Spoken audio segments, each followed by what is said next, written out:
Marte já foi parecido com a Terra.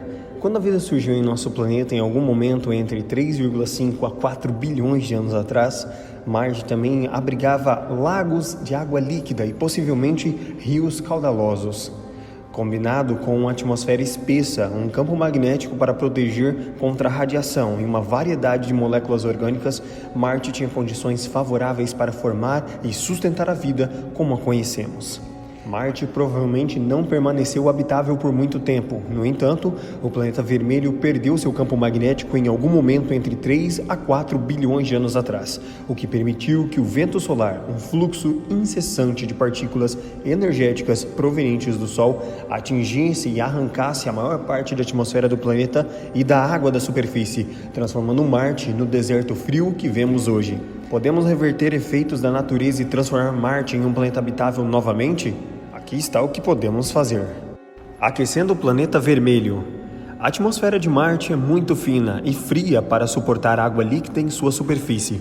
Com uma pressão atmosférica de apenas 0,6 da da Terra, qualquer água da superfície evaporaria ou congelaria rapidamente, assim como a sonda Fênix da NASA viu em 2008.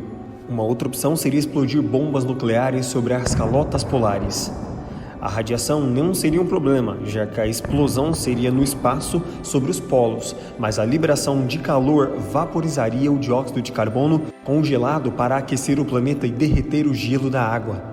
É levantado também uma série de questões científicas, éticas e legais. Do ponto de vista científico, os pesquisadores estimam que o gelo de água derretido resultante poderia facilmente cobrir o planeta em uma profundidade de algumas dezenas de metros, mas provavelmente não duraria muito. O dióxido de carbono adicionado à atmosfera de Marte pela vaporização das calotas polares só duplicaria a pressão, muito longe da pressão comparável à da Terra, necessária para as condições quentes o suficiente para sustentar a água líquida da superfície e o vapor de água atmosférico. Marte tem fontes mais abundantes de dióxido de carbono, como aquelas presas no solo marciano, e carbono fortemente ligado em minerais.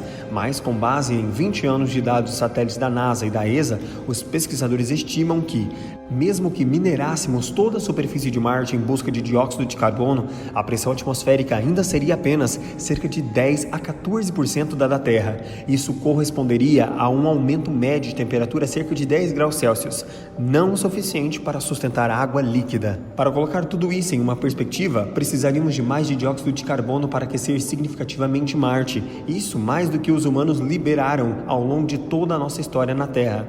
A atmosfera de Marte é, portanto, um empreendimento assustador que não parece possível com a tecnologia atual. Com futuros avanços tecnológicos, poderemos escavar minerais nas profundezas da crosta marciana, que podem conter significativamente mais dióxido de carbono e água. Mas a extensão desses depósitos enterrados não é atualmente conhecida ou evidenciada por dados de satélite. Poderíamos também introduzir artificialmente gases de retenção de calor que são superiores ao dióxido de carbono, como o clorofluorcarbonos. Esses gases são de curta duração, portanto, o processo precisaria ser repetido em grande escala para manter Marte aquecido.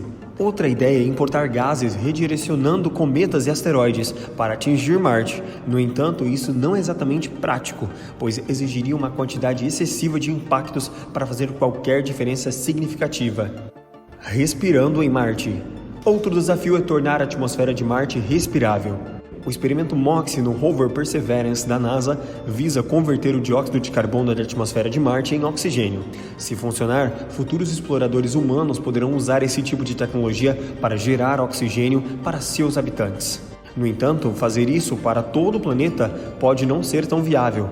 Isso é porque alguns pesquisadores sugerem recorrer às formas de vida que já transformaram a atmosfera da Terra.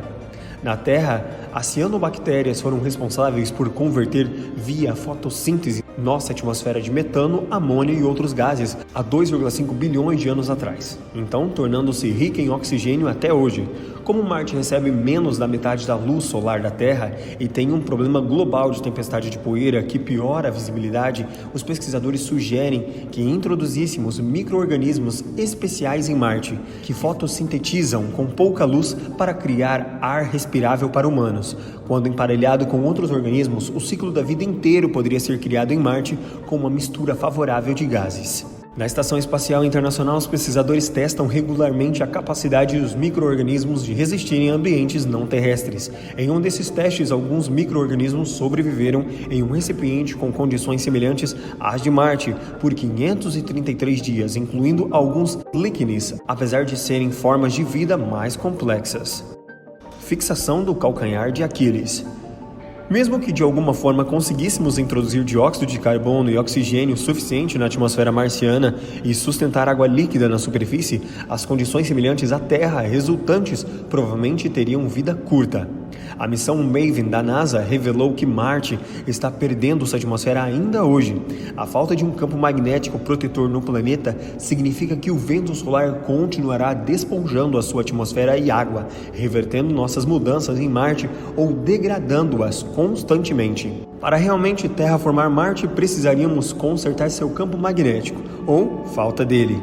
Embora não tenhamos uma tecnologia para agitar o núcleo de um planeta mais rápido para reviver seu campo magnético, o cientista-chefe da NASA, Dr. Jim Green, e seus colegas teorizaram que o campo magnético colocado no ponto chamado L entre o Sol e Marte, onde suas gravidades praticamente se cancelam, poderiam, em teoria, abranger Marte e protegê-lo do vento solar.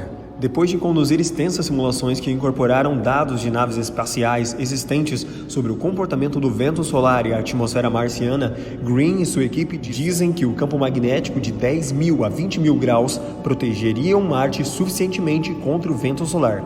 Green reconheceu que a ideia parece fantasiosa, mas observou que atualmente podemos colocar um campo a cerca de 20.000 graus no ponto L, Sol-Marte, para fazer tal empreendimento, portanto, não é possível nesse momento. Mesmo assim, como Marte tem 38% da gravidade da Terra, ele só pode reter uma atmosfera de 0,38 bar. Em outras palavras, mesmo um Marte terraformado seria muito frio para os padrões da Terra, e seu ar tão fino e frio quanto as montanhas do Himalaia. Em suma, parece muito improvável que possamos transformar Marte em um planeta mais parecido com a Terra. Enquanto isso, o programa de várias décadas da NASA em Marte procura entender a adequação do planeta para hospedar vida passada ou presente. Exploradores marcianos de curto prazo provavelmente viveriam em estruturas fechadas na superfície ou subsuperfície, construídas com material do planeta vermelho. Por enquanto, os aspirantes a terraformadores terão que aprimorar humildemente suas ideias sobre como terraformar Marte em um mundo aberto. Se você gostou do vídeo, não esqueça de deixar o seu like e se inscrever no canal. A todos os Gifernautas, um forte abraço!